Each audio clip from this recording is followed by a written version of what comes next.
Perón asumió su segundo gobierno en 1952. Si bien muchos querían que su compañera de fórmula sea su esposa, Eva Duarte, vamos a ver que ella ya se encontraba enferma de cáncer y rechazó digamos, la vicepresidencia. Entonces el vicepresidente de Perón volvió a ser Hortensio Quijano, quien había acompañado a él en la primera presidencia.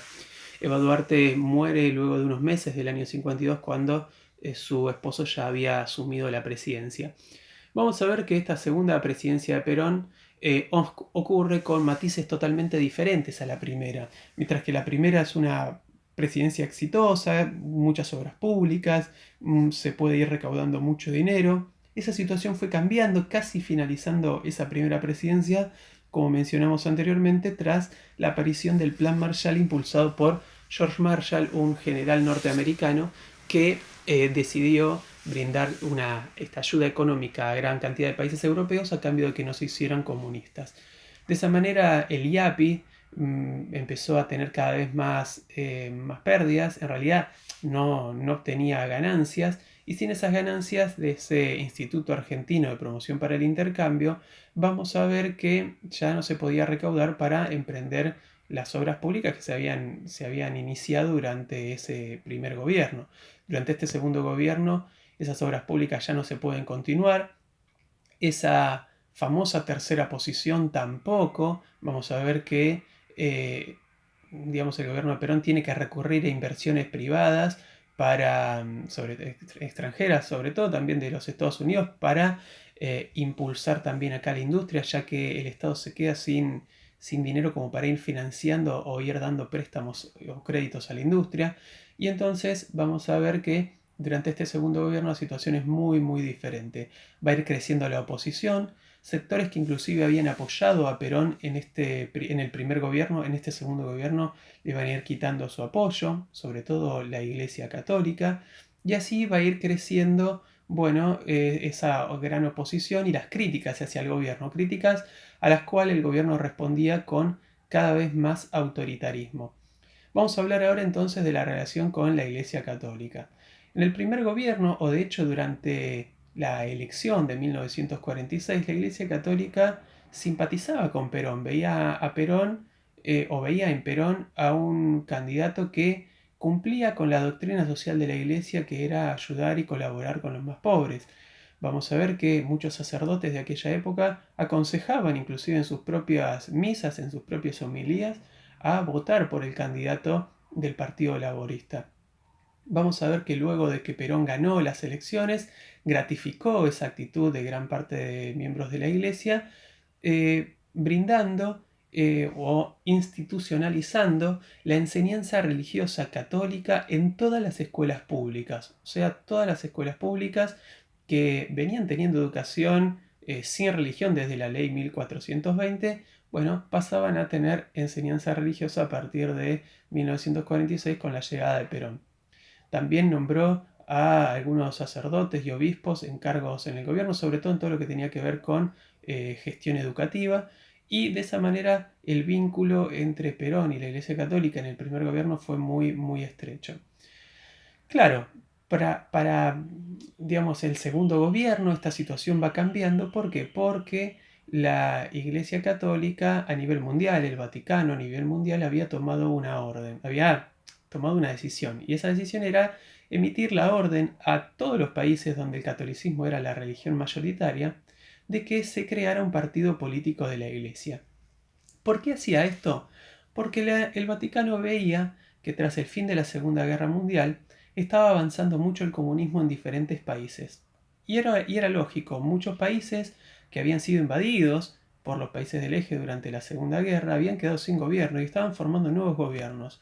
Estaban viendo que la Unión Soviética no les iba para nada mal y entonces estaban viendo la posibilidad de ir haciéndose comunistas. Para evitar esto, ya que el comunismo no adhiere a ninguna religión y la mayoría de sus miembros son sobre todo ateos, para evitar esto vamos a ver que el Vaticano emitió la orden en 1953 de que en realidad en los países donde era mayoría la religión católica, que se fuera creando un nuevo partido político, y de esa manera acá en la Argentina no va a ser la excepción, se va a crear el Partido Demócrata Cristiano. Esto molestó mucho a Perón, que los veía como, hasta ese momento, como unos colaboradores y simpatizantes más de él, y a partir de ese momento considera que la iglesia le quiere sacar votantes. Entonces hace medidas que saben que a la iglesia va a molestar. Saca, ya para este segundo gobierno, la enseñanza religiosa de las escuelas públicas, expulsa a sacerdotes y a obispos del país. Vamos a ver que le quita subsidios a escuelas de enseñanza, digamos, secundaria y universitaria, subsidios que brindaba el Estado hasta ese momento. Entonces, y permite el divorcio y legaliza la prostitución, los prostíbulos en general, medidas que sabía que a la iglesia iban a molestarle. De esa manera vamos a ver que la iglesia se transforma así de ser un sector que había apoyado a Perón a transformarse en un opositor durante este segundo gobierno, pero no fue el único. El campo obviamente seguía siendo opositor y por supuesto las universidades, pero se incrementa también la oposición en este segundo gobierno de los medios de comunicación. Los medios de comunicación simplemente estaban diciendo, bueno, lo que estaba ocurriendo, la crisis, y Perón, que no toleraba esto, lo que hacía era imponerle severas multas a estos medios que hablaban de él, de su gobierno. Muchas de estas multas eran totalmente impagables y de esa manera estos medios tenían que cerrar. Luego, estos medios pasaban a ser controlados por el Estado y los transformaban en mecanismos de propaganda oficial. Eran controlados por el secretario de Propaganda y Difusión Pública, que era Raúl Apolt, un colaborador de Perón. Vamos a ver que no solamente, bueno, los diferentes medios de comunicación se oponían a Perón, sino también los diferentes partidos políticos.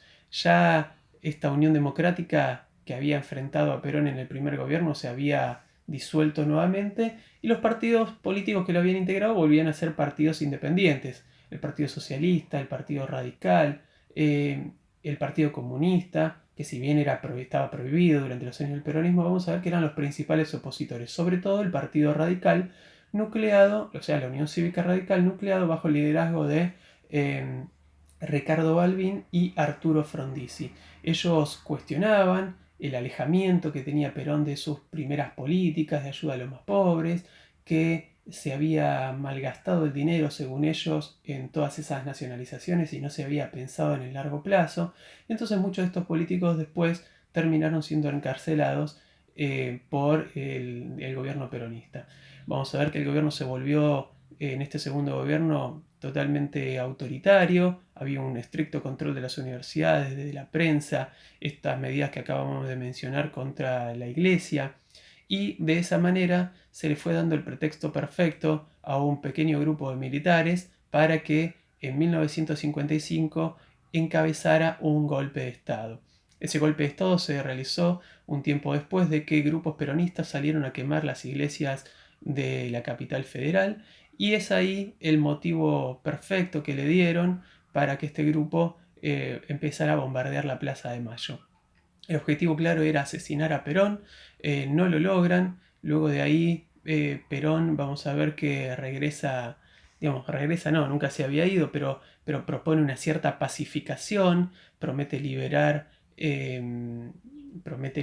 digamos, presos políticos, y esa pacificación nunca se logra y a los pocos meses, bueno, vamos a ver que vuelven a digamos, a comportarse de esta manera autoritaria y dictatorial, dejándole ese pretexto perfecto a este pequeño puñado de militares para hacer el golpe. Finalmente vuelven a bombardear la Plaza de Mayo, Perón logra escapar, se va de la casa de la Plaza de Mayo por los pasillos subterráneos hacia el Ministerio de Economía y luego desde ahí se refugia en un barco que estaba en el puerto, en el Río de la Plata, se refugia en un barco de bandera paraguaya donde, bueno, finalmente firma su renuncia y marcha hacia el exilio. De esa manera, el 16 de septiembre de 1955 finalizó esta segunda presidencia de Perón.